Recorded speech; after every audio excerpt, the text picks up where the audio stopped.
Hey everyone, Dash Attack here. Today, I'm going to be pushing back on this narrative that's been cropping up these past couple of days since Final Fantasy XVI launched, that Final Fantasy as a brand is dead. And my reply to that is, the fuck are you on?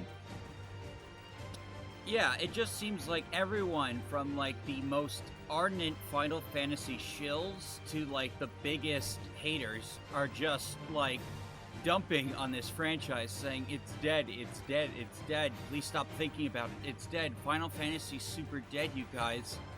Final Fantasy is dead. 16, it's no good. Rebirth, it's got, quite honest, after mulling over Rebirth, you know, some time has gone by since playing it. Really wasn't as big of a fan as I was with 16.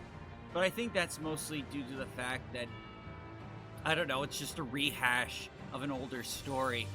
And so there really isn't that much new you can really do to it, since that story was already finished. And it's just recycling, like, older characters, putting them in new situations, trying to mix up the plot.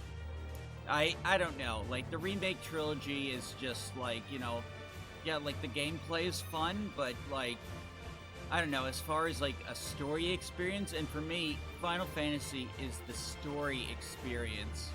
It's just, it's not doing it. But yeah, check this data out. This is data people aren't really looking at it. Final Fantasy XVI's player count is actually going up. It's not going down, it's going up, meaning more people are playing it. It reached its all-time peak 3 hours since I took that screenshot.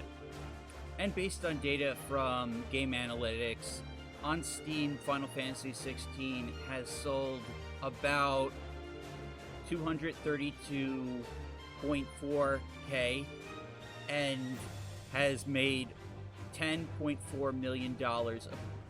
So the PC release is actually doing pretty good. Maybe not as well as Space Marine, but it's still doing very good for an old game coming to a new platform. Now, this might not be record-breaking numbers, but they are stable numbers, and if they continue, Final Fantasy XVI should be able to maintain profitability. And so all these doom posting and all these people, like, saying Final Fantasy is dead just because, you know, these games kind of underperformed on PS5. Well, now that they're coming to PC, we should be able to see a correction. Though I hear you need a demanding PC to play Final Fantasy XVI, so we'll see about that. But overall, like, yeah, Square Enix has problems, and they have to sort them out. Like, they gotta get rid of this modern audience mindset and just focus on the gamers. And they shouldn't censor any of their games, because they're only making it harder to sell in an already tough environment to sell games. But a lot of these issues Square Enix is having, Final Fantasy XVI doesn't really have them. People argue it's because, oh, Dion's gay, that means it's woke. So if you all remember my spat with Afterlife Games, that you know that there are people that say Final Fantasy XVI wasn't woke enough.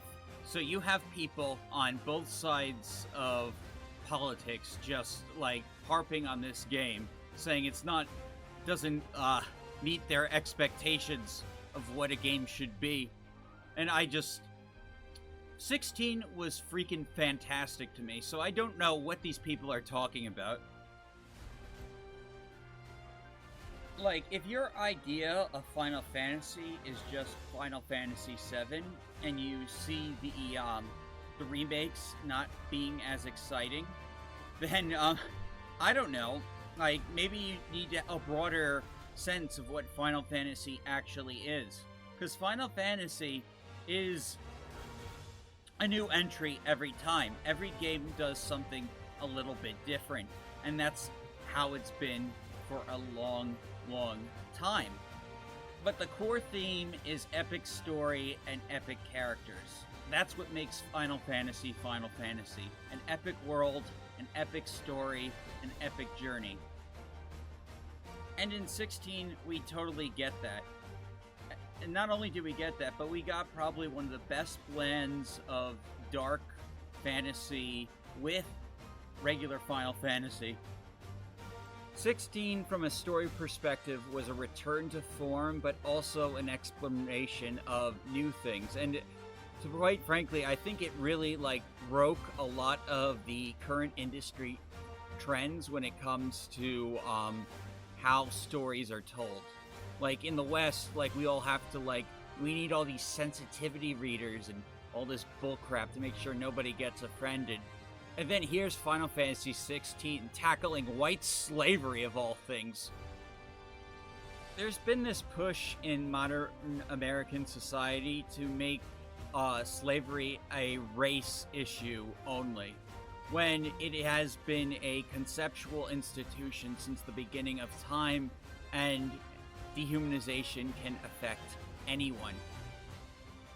16 showed even in a racially homogenous society, bigotry and discrimination can take root.